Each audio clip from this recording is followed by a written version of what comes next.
어떤 사람이 매일 악몽을 꿉니다. 꿈에 어떤 사람이 나타나서 이상한 보자기로 자기의 얼굴을 덮어신 채 일할 때마다 자기를 힘들게 하고 방해하고 괴롭히는 것입니다. 어떤 때는 모아놓은 재산을 그 사람이 다 빼앗아 가기도 하고, 어떤 날은 세상의 명성과 영광을 얻으려고 하는 그 순간에 또 이 사람이 찾아와서 자신을 음해하면서 손에 잡았던 그 명성을 빼앗아 가기도 하는 것입니다. 하루는 사랑하는 사람과 결혼식을 올리고 있는데 신부의 손을 잡고 서약을 하려는 그 순간에 또 이 녀석이 나타나서 결혼식을 하지 못하도록 방해를 하는 것입니다. 비록 꿈이지만은 이 녀석이 계속해서 나타나서 자신을 방해하고 괴롭히는 바람에 도저히 참을 수가 없어서 도대체 너는 누구냐 하면서 야단을 치면서 얼굴에 덮어선 그 보자기를 확 벗겨버렸습니다. 그리고는 그 얼굴을 보는 순간 이 사람이 충격을 받았습니다. 왜냐하면 그 사람의 얼굴이 바로 자기 자신의 얼굴이었기 때문에 그런 것입니다. 그동안 자기를 방해하고 괴롭히고 힘들게 했던 그 존재가 다른 사람이 아니라 바로 자기 자신이었다 하는 사실입니다. 어느 목사님의 책에 나오는 이야기인데요. 이 이야기가 너무 강렬해서 제 머릿속에 강하게 남겨져 있습니다. 자기 자신을 집요하게 따라다니면서 힘들게 하고 방해하고 괴롭게 하는 그 존재가 다른 사람이 아니라 바로 내 자신이었다 하는 사실입니다. 이것은 우리에게도 마찬가지입니다. 우리가 부흥을 갈망하며 고대하지만 그러나 이 부흥을 방해하고 그리고 힘들게 하는 존재는 다른 사람이 아니라 바로 내 자신이다 하는 사실입니다. 그렇기 때문에 우리가 부흥하는 데 있어서 가장 중요한 존재는 다른 사람이 아니라 바로 내 자신이다는 사실입니다. 오늘 본문이 이것을 잘 말해주고 있습니다. 지난주에 유다의 요시야 왕은 구약에서 가장 강렬하게 부흥 운동을 주도한 왕이었다 그랬습니다. 그런데 이 부흥 운동의 시작이 우연히 성전을 수리하다가 율법을 발견한 데에서부터 시작을 했다고 말씀을 드렸습니다. 그런데 어떻게 해서 이 요시야 왕이 성전에서 발견한 율법책을 가지고 부흥의 운동으로까지 연결해 갔을까 하는 것입니다. 사실은 이 부흥의 운동이 어느 날 갑자기 생긴 것은 아니었다는 사실을 발견하게 됩니다. 요시야 왕이 18살이 되던 해, 왕으로 등극한 지 8년이 되던 해에 이런 일이 있었다고 성경은 정확하게 기록하고 있습니다. 역대하 34장 3절에 보면 요시야 왕에 관한 말씀입니다. 아직도 어렸을 때 곧 왕위에 있은 지 8년에 그의 조상 다윗의 하나님을 비로소 찾고 제12년에 유다와 예루살렘을 비로소 정결하게 하여 그 산당들과 아세라 목상들과 아루새긴 우상들과 부어 만든 우상들을 제거하여 버리매. 저기 보면은 요시야 왕이 왕위에 있은 지 8년, 나이가 16살 때인데 그때 다윗의 하나님을 비로소 찾았다, 만났다는 것입니다. 요즘 말로 하면은 인격적으로 예수님을 만났다 하는 것입니다. 이것은 무엇을 말하는가 하면 요시야 왕이 이 부흥을 일으킬 수 있었던 것은 단순히 성전에서 발견한 율법책 하나 때문에 그런 것이 아니라 이미 이미 하나님을 만났던 요시야 왕의 마음속에 이 부흥을 갈망하고 있었다는 그런 뜻입니다. 이런 마음이 있었기 때문에 성전에서 율법책을 발견한 것을 가지고 가볍게 넘어가지 않고 그 율법책대로 회개하고 행하여 부흥의 운동으로까지 이어 나간 것입니다. 여러분, 사람의 마음에 어떤 마음의 씨앗이 심겨져서 자라는가 하는 것은 참 중요한 것입니다. 외국에 이런 말이 있습니다. 똑같은 이슬, 아침 이슬이지만 뱀이 그것을 마시면 독이 되고 독을 만들고 벌이 그 이슬을 마시면 꿀을 만든다, 그런 말이 있습니다. 똑같은 아침 이슬 방울이지만은 뱀이 그 이슬을 마시니까 독을 만들어내 버리고 벌이 그 이슬을 마시니까 달콤한 꿀을 만들더라 하는 것입니다. 이 말은 사람이 어떤 마음을 가지고 있느냐에 따라서 때로는 독을 만들 수도 있고 때로는 꿀을 만들 수 있다는 그런 뜻입니다. 그렇기 때문에 우리가 진정으로 부흥을 우리가 바란다면 우리 안에 이 부흥에 대한 간절하고 그리고 고대하는 마음을 가지고 있어야 한다는 것입니다. 여러분, 부흥이 어느 날 갑자기 하루아침에 일어나는 것이 아니라 내 마음속에 전에부터 이 부흥을 갈망하고 고대하고 말씀과 기도로 준비해 왔을 때에 그때 어떤 계기가 되어 부흥이 일어난다는 겁니다. 그래서 우리 마음속에는 이 부흥에 대한 간절한 열망의 마음을 가지고 있어야 하는 것입니다. 한번 따라합시다. 부흥을 간절히 바랍니다.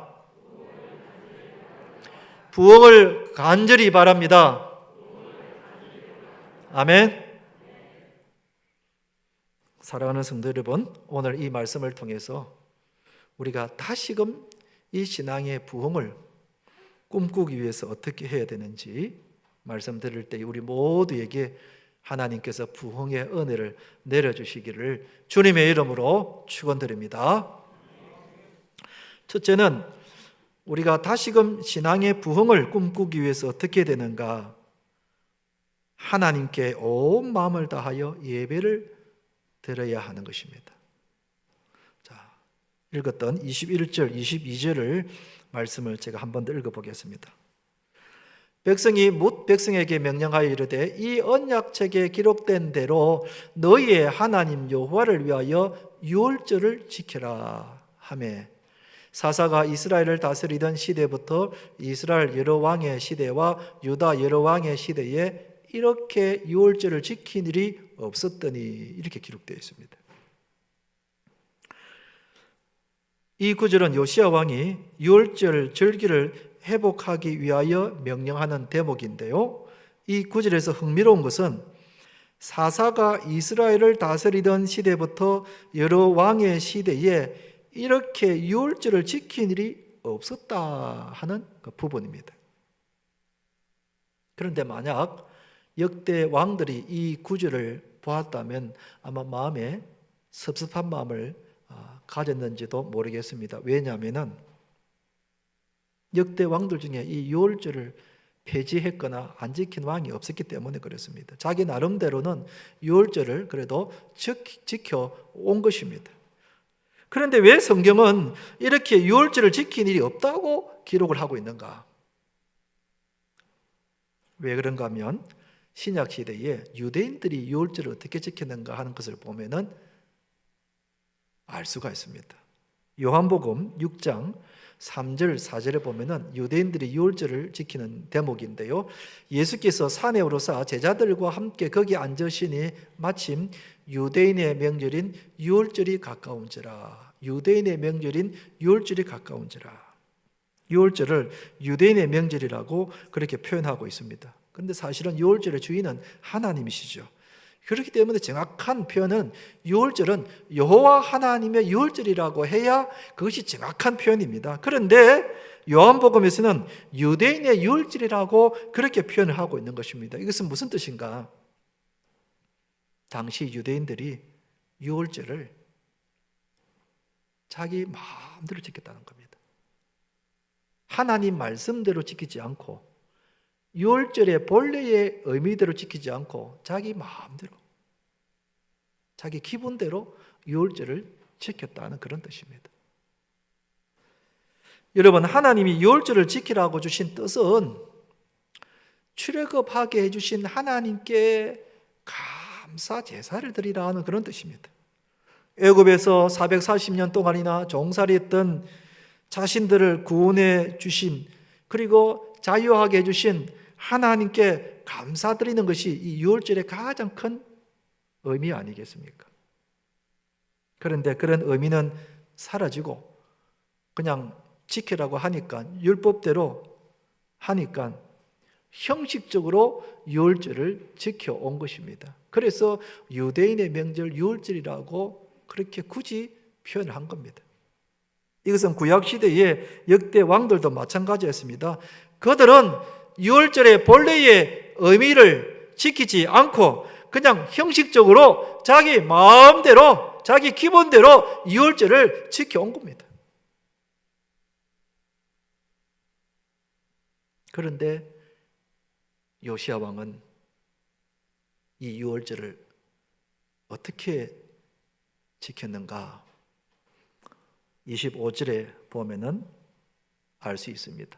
요시야와 같이 마음을 다하며 뜻을 다하며 힘을 다하여 모세의 모든 율법을 따라, 저 말은 유월절 지키는 것도 저 안에 포함이 되어 있는 겁니다. 여호와께로 돌이킨 왕은 요시야 전에도 없었고 후에도 그와 같은 자가 없었더라. 요시야는 유월절을 지키는데 그 본래의 체질을 따라서 온 마음을 다하여 뜻을 다하여 힘을 다하여 하나님께 감사드리는 유월절 제사를 드렸다는 겁니다. 그래서 이렇게 유월절을 지킨 일이 없었다고 성경이 그렇게 기록하고 있는 겁니다. 이렇게 온 마음을 다하고 온 힘을 다하고 뜻을 다해서 유월절을 지킨 사람이 없었다는 겁니다. 이렇게 요시야와 그리고 이스라엘 백성들이 온 마음과 그리고 전심으로 하나님께 유월절 예배를 드렸을 때에 거기에 부흥의 은혜가 임하게 된 것입니다. 할렐루야.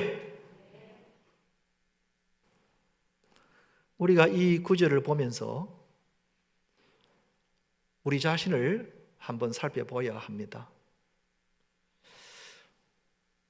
오늘날 우리가 드리는 예배를 하나님이 보시고 어떻게 평가하실까를 우리는 생각해 봐야 합니다. 우리는 매주일마다 빠지지 않고 예배를 드립니다. 오늘도 교회 가서 예배를 드리고 집에 왔습니다. 그렇게 생각을 하고 있는데, 그런데 만약 하나님이 그런 우리를 보시고 오늘 예배를 드리지 않았다고 말씀하신다면은 여러분, 우리가 얼마나 당황하겠습니까? 나 분명히 오늘 교회 가서 예배를 드리고 왔는데, 근데 하나님은 나를 보고 너 오늘 예배 드리지 않았다고 말씀하신다면은 이거 어찌 된 일인가? 우리가 어떤 마음과 어떤 자세와 어떤 생각으로 하나님께 예배를 드리는지를 하나님은 우리에게 지적을 하시는 겁니다. 지금 내가 드리고 있는 이 주일 예배는 내 중심의 예배인가 하나님 중심의 예배인가를 우리는 생각해 봐야 합니다. 우리가 드리는 이 예배가 내 중심의 예배가 아니라 하나님 중심의 예배가 되어야 한다는 뜻입니다. 우리가 그동안 드렸던 예배의 모습을 한번 보십시다. 여러분, 예배는 찬양 콘서트가 아닙니다. 찬양 인도자 혼자 찬양을 하는 것이 아니라 우리 모두가 입술을 벌려서 하나님께 찬양을 해야 하는 것입니다. 여러분, 예배는 눈으로 보는 것이 아닙니다. 내 마음을 다해서 하나님께 드리는 것이 예배입니다. 주일 예배를 드리라 하니 그저 와서 형식적으로 예배를 드리는 것이 아니라 한 주간 나에게 베풀어 주신 하나님의 은혜를 되새기며 진심으로 온 마음을 다하여 하나님께 감사의 마음으로 드려야 합니다. 여러분, 지난 한 주 동안은 이 땅 위에 어떤 사람은 사고로 죽은 사람들이 있습니다. 공사 현장에서 교통사고로 죽은 사람들이 있습니다. 어떤 사람은 나쁜 범죄자를 만나서 돈을 빼앗기기도 하고 얻어맞기도 하고, 혹 어떤 사람은 살인을 당한 경우도 있을 겁니다. 또 지난 주간에는 코로나 오미크론이 갈수록 더 심해져서 우리 부산만 하더라도 어제 보니 800여 명이 감염이 되었고, 우리나라에는 17,000명 이상 코로나 이후에 최고의 많은 사람들이 코로나에 감염되었다는 뉴스를 보았습니다.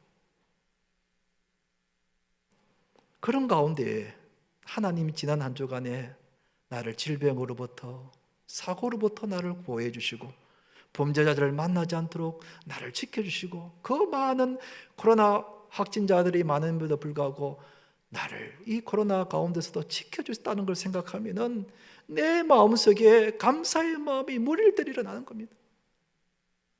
오늘 우리 배장모님 기도하실 때에 한 주간 이 자리에 우리를 살려주셔서 이 자리에 나오게 되었다는 그 기도의 대목 제 마음에 탁 와닿았어요. 살려주셨다는 거예요. 우리가 죽을 수밖에 없는 그런 연약한 자들인데 하나님이 한 주간도 우리의 생명을 살려주셨기 때문에 이 자리에 나왔다는 것을 우리가 조금만 생각해 보면은 오늘 우리가 드리는 예배가 아무 생각 없이 무덤덤하게 드리는 예배가 될 수가 없죠. 얼마나 감사의 마음으로 내 온 마음을 다하여 하나님께 드리는 예배가 되어야 하는 것이죠. 예배는 여러분, 내가 무슨 일이 있거나 피곤하면 드리지 않는 내 중심의 예배가 아니라 어떤 상황 가운데서도 하나님께 드려야 하는 하나님 중심의 예배가 되어야 하는 것입니다. 비록 코로나 때문에 집에서 유튜브로 영상 예배를 드리지만 우리가 어디 있을지라도 주일날 되면은 하나님께 예배 드리는 마음으로 나와야 하는 겁니다.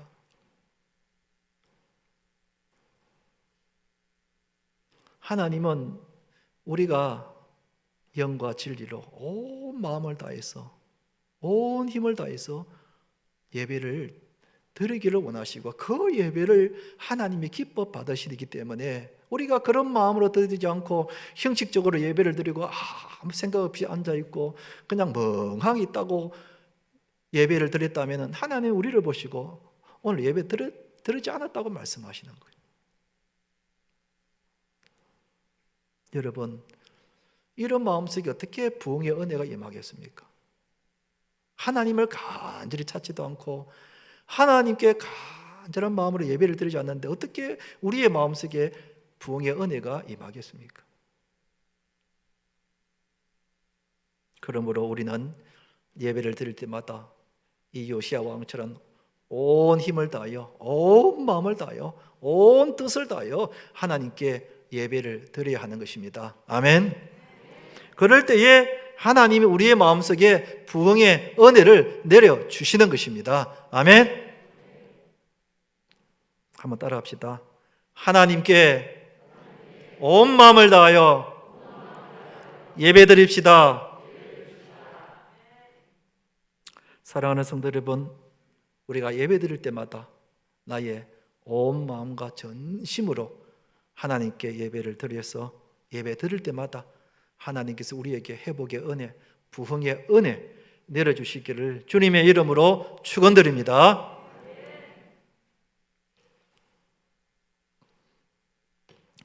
두 번째, 우리가 다시금 신앙의 부흥을 꿈꾸기 위해서는 어떻게 해야 되는가?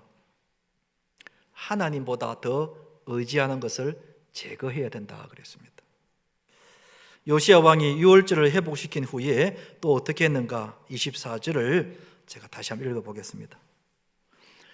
요시야가 또 유다 땅과 예루살렘에 보이는 신접한 자와 점쟁이와 드라빔과 우상과 모든 가증한 것을 다 제거하였으니 이는 대제사장 hil기야가 여호와의 성전에서 발견한 책에 기록된 율법의 말씀을 이루러 함이니라.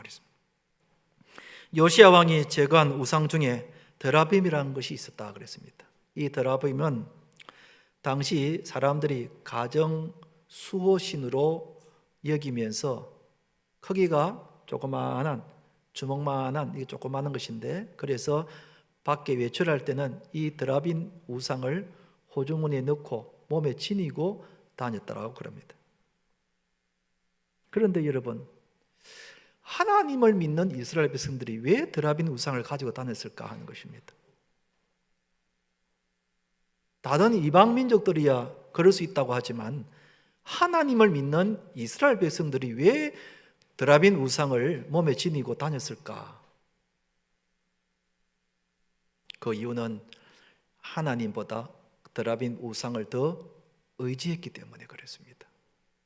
더 믿었기 때문에 그렇습니다. 그래서 요시야 왕은 이 부흥의 가장 큰 걸림돌인 이 우상을 제거하지 않고서는 이 부흥의 은혜를 받을 수 없다고 판단한 겁니다. 그래서 요시야 왕이 모든 이스라엘 백성들이 가지고 있는 드라빔 우상을 비롯해서 각종 우상들을 다 제거하라고 명령을 내렸습니다. 그러자 하나님이 부흥의 은혜를 부어주신 겁니다. 여러분, 우리도 하나님으로부터 부흥의 은혜를 받기 위해서는 먼저 우리 안에 있는 드라빔 우상을 제거해야 합니다. 내 속에 있는 이 드라빔 우상을 제거해야 합니다. 물론 우리 중에 실제로 드라빔을 집에 두거나 혹은 밖에 나갈 때 지니고 다니는 사람은 아무도 없습니다. 그럼 우리에게 있어서 이 드라빔 우상은 어떤 것인가? 하나님보다 더 의지하는 것, 하나님보다 더 의지하는 것이 있다면 그것은 곧 드라빔 우상입니다. 목사인 저에게도 이 드라빔과 같은 우상이 있습니다. 하나님보다 사람을 더 의지할 때가 있습니다. 하나님보다 내 자신을 의지할 때가 있습니다. 하나님보다 내 경험을 더 의지할 때가 있습니다. 우리들도 하나님보다 더 의지하는 것들이 우리에게 많이 있습니다. 첫째는 돈이 그러합니다. 자녀들이 있습니다. 부모를 하나님보다 더 의지합니다. 내 자신의 건강을 하나님보다 더 의지합니다. 오늘날 많은 신자들이 하나님보다 돈을 더 의지합니다. 어떤 신자가 멀리 여행을 가면서 호주머니에 있는 돈을 만지작거리면서 이렇게 말합니다. 이 돈만 있으면 아무 걱정이 없어. 이 돈만 있으면 아무 걱정이 없다는 겁니다. 하나님은 온데간데 없고 하나님을 의지하는 마음은 없고 돈만 있으면 아무 걱정이 없다는 겁니다. 우리가 이런 마음을 얼마나 많이 가지고 사는지 모릅니다. 돈만 있으면 하나님 없어도 돼. 그러니 여러분, 이런 마음을 가지고 있는 마음에 어떻게 부흥의 은혜가 임하겠습니까? 하나님보다도 더 의지하는 것이 우리의 마음속에 들어와 있는데 어떻게 그 마음속에 부흥의 은혜가 임할 수 있겠는가 하는 것입니다. 그렇기 때문에 우리가 정말 내 마음속에 부흥의 은혜를 받기 위해서는 우리 속에 은밀하게 숨겨놓은 이 드라빔 우상을 제거해야 합니다. 지금도 하나님보다 더 자식을 더 의지하십니까? 지금도 하나님보다 부모를 더 의지하십니까? 지금도 하나님보다 돈을 더 의지하십니까?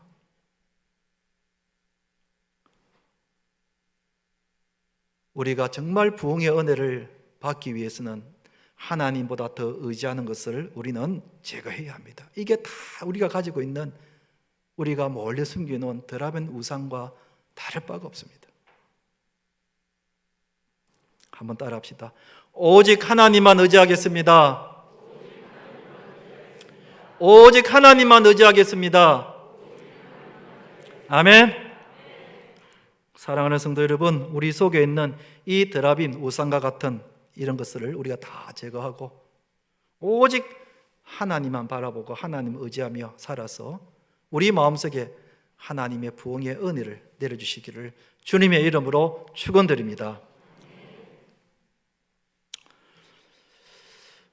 지난 한 달 동안에 매주마다 부흥에 관한 말씀을 묵상해 보았습니다.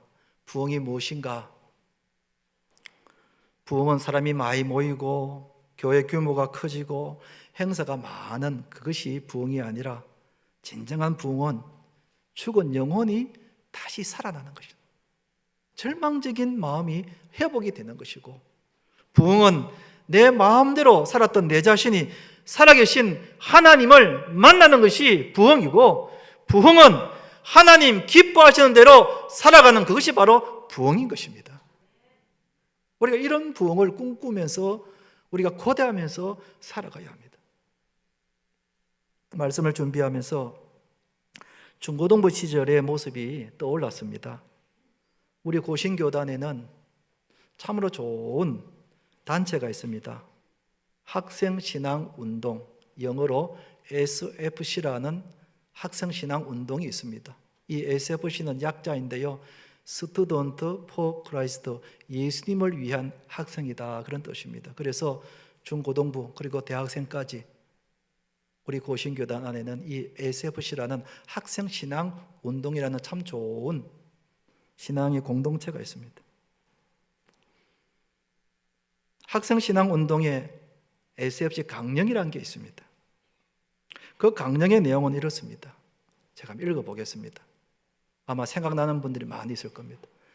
우리는 정통적 웨스트민스터 신앙 고백서 및 대소 요리 문답을 우리의 신조로 한다. 우리는 계획주의 신앙의 생활을 확립하여 세상의 빛과 소금이 됨을 우리의 목적으로 한다.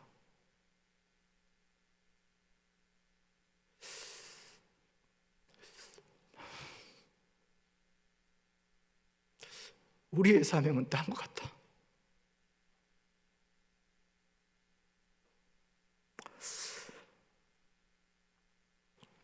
계획주의 신앙의 대한교회 건설과 국가와 학원의 복음화, 계획주의 신앙의 세계교회 건설과 세계의 복음화.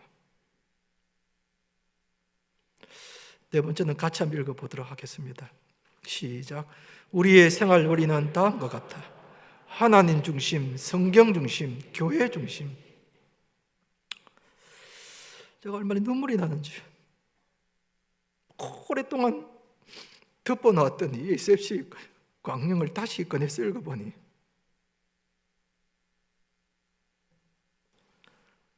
내가 고등학교 시절에, 대학교 시절에 이런 꿈을 갖고 신앙생활을 했던 적이 있었구나. 예배 드릴 때마다 큰 소리로 이 SFC 강령을 읽으면서 한국교회뿐만 아니라 세계교회 건설을 위해서 큰 원대한 꿈을 가지고 살았던 그런 적이 있었다는 것을 바라보면서 그 깎아머리했던 고등부 시절에 우리의 생활을 우리는 하나님 중심, 성경 중심, 교회 중심이라고 외치면서 살았던 그런 시절을 되돌아보니까 지금 저에게는 그런 꿈이 없는 겁니다. 그 시절에 그 아름다운 정신과 꿈을 가지고 신앙생활을 했는데 그때는 한국교회와 세계교회를 세워가면서 간절한 꿈을 가지고 살았는데 그때는 언제나 하나님 중심, 성경 중심, 교회 중심으로 신앙생활을 하고자 했는데 지금 그 꿈이 다 사라져버린 것을 보면서 너무 허무한 거예요. 너무 안타까운 거예요.